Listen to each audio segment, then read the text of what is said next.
Now, in just the last 10 minutes, we have learned that the Missouri Supreme Court has ruled the execution of a man on death row for killing a Kirkwood police officer will move forward. Kevin Johnson is scheduled to be executed in less than 24 hours now for the shooting death of Sergeant William McEntee 17 years ago. Our Robert Townsend is here with the very latest. Robert. Hey there, Sarah. You know, for the past 8 hours, we have been waiting and waiting for this decision to come down. But again, just minutes ago, we learned that the case is moving forward. Today, Johnson's supporters spoke out.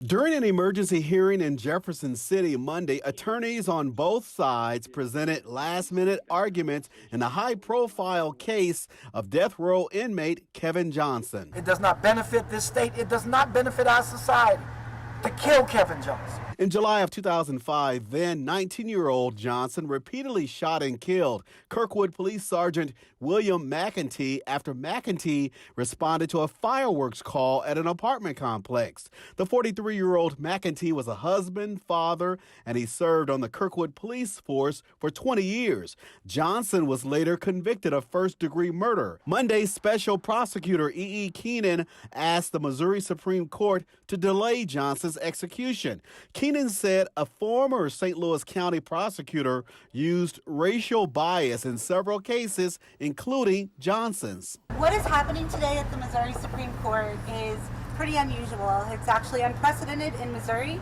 that we have a prosecutor that is trying to ask for a stay of an execution. Meantime, dozens of Johnson supporters and death penalty opponents held signs and pleaded on Johnson's behalf during a demonstration outside the state capitol. Similar rallies are also planned across the state on Tuesday.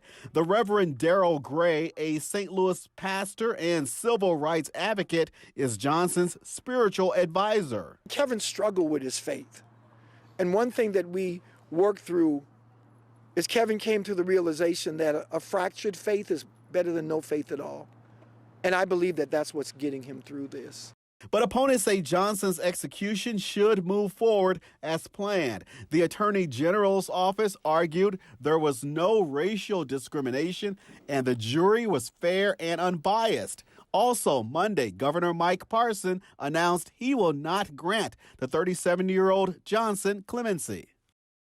Now, Johnson is scheduled to die by lethal injection tomorrow night in Bonne Terre at 6 p.m. We've also reached out to Sergeant William McEntee's family. They have declined speaking any further.